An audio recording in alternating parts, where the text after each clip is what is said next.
Hey guys, welcome back to my channel. This is tutorial how to fix your screen color problem on Infinix cell phone. So this is so easy.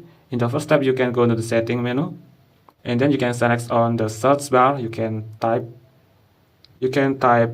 color like this, and here you can see any color word, and then you can select on color correction. Tap on it.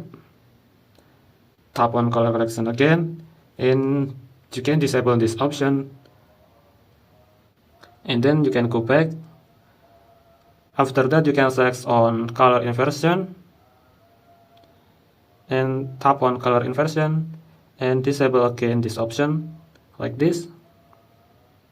And in some cases, you also have to look at the setting here, simulate color space. Tap on it. Maybe in the paper you have been setting this option and change it to the disable, and your cell phone is have been back into the normal like this. Thanks for watching. Don't forget to like and subscribe.